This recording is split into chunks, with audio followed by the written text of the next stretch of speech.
it's difficult for the refugees and the immigrants to get any type of employment here if they don't speak English. Sometimes they start and they are so overwhelmed by everything they have to learn that they quit, and that is what you would call one negative point for them in the government's agencies list. So they go back to school, try to learn more English, but there are a number of refugees that are coming right now from refugee camps and from situations of violence and war, who come with no previous education, zero. So it takes years before they actually can learn the basics of the language. Well, and the other thing that you mentioned is that if they're coming from places where there's been violence and trauma, there's that whole piece of it as well, that someone who is coming from that kind of violence and trauma needs help in working through that. What have you seen? Is there a help available, or are you kind of the person that they would go to with regards to that? There is very little help for them in that regard. One of the safe havens for them is the Adult Education Center through Community Colleges of Spokane, but there aren't any special services available to them. It's just a place where they can go and they can relax and they feel safe over there. Yes. I've had a string of refugees from Eritrea, young men, who definitely had some degree of PTSD. One of them at the age of 25 was shaking. He barely could hold the pencil.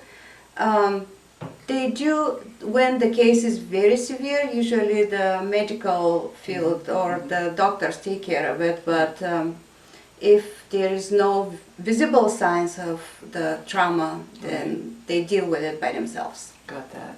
Yeah. Wow. Yeah, and you're right there for them. Yeah, it's sometimes all they need is somebody to listen. It's a weird feeling when you come to this country as a refugee or immigrant. You feel worthless. You feel less than everybody because you don't know anything, and you feel like everybody's looking at you and is wondering, who is that dumb person that came over? Right, that assumption that gets made. Yes. If people like this need someone who would listen to them, who would hear their stories, who would value the fact that they are somebody, they were an engineer or they were a carpenter in their country and they were valued and respected. Right. If they have somebody to tell all about their previous lives, then it really helps them. Oh, I get that. Yeah, sometimes we just need to be heard. Yes, that's Wow, all. that's fantastic. It's another interesting thing that I learned over the years, because I keep learning. It's working with people like this. You learn your whole life. Refugees come here, and the first thing they want actually is to go back to their country. Sure, of course. This is their first dream. So in general, everybody goes through about 3 to 4 stages of learning how to live here, or the feelings. At first, you love everything. Everything is amazing. This country is safe. Yes.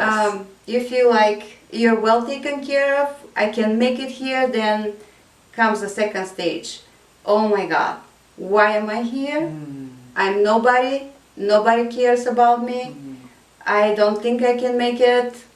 And that's a struggle. And of course, the homesickness rolls in. Sure. And after that comes the stage, okay, I think I can do it.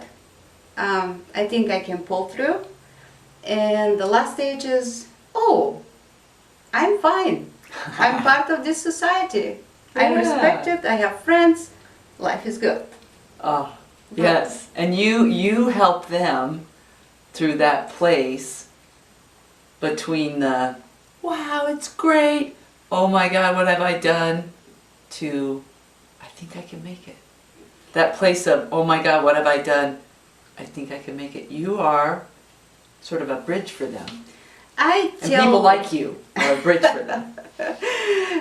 yeah, people like me, we tell them, once they end up in this dark place, because you've been there yourself, Right. you know how it feels. You tell them, don't worry, give it a time. Mm-hmm. Time is the key to everything. Time is the key to learn the English. Time is the key to build up in a group, a support group around you. But we're right here for you, and if you need anything, just give me a call. The number of people that have my phone number, I lost count of them. That's so fantastic. So if somebody in our audience, moved by what you're sharing, would like to contribute their time or even their money to help, would they contact the school that you work at or the community? Where can people find ways to be of service to these populations that are, vulnerable? One of the places to go to is World Relief, the organization that brings them here.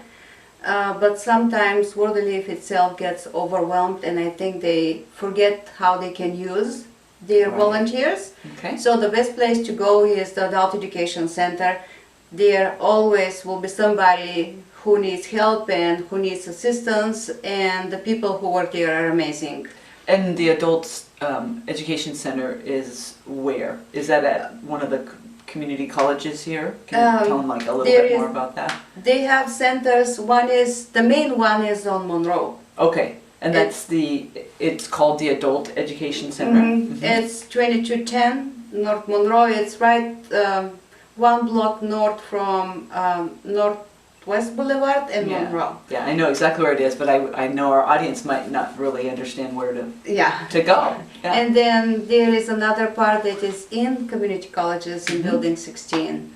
So both places are good places to go. And another place, check with the high schools or check with the local districts. Check with District 1, the 81, check with Meade, Valley, Central Valley. All these three districts have huge numbers of immigrants and refugees, and the teachers know. Right, absolutely. And if somebody is in a different state or a different country, that sort of general thing can apply. They can go to the World Relief Organization or to their local schools or school districts, and community colleges would be the place where they could go to be of service. Yes. Yeah. Well, thank you so much for sharing with our audience a little bit about your story and about what you're doing, what you're up to, and really just to let people know about what's going on, because this is an area of life that probably a lot of people really don't have any knowledge about, and it's really powerful what you're doing. Well, thank you for inviting me, and thank you to the people who will watch this. Yeah, absolutely. Yeah, it's really, you're just making such a huge difference, and it's so inspiring. Thank you. Yeah, thank you. Well, thank you for viewing. We appreciate you, and we love you.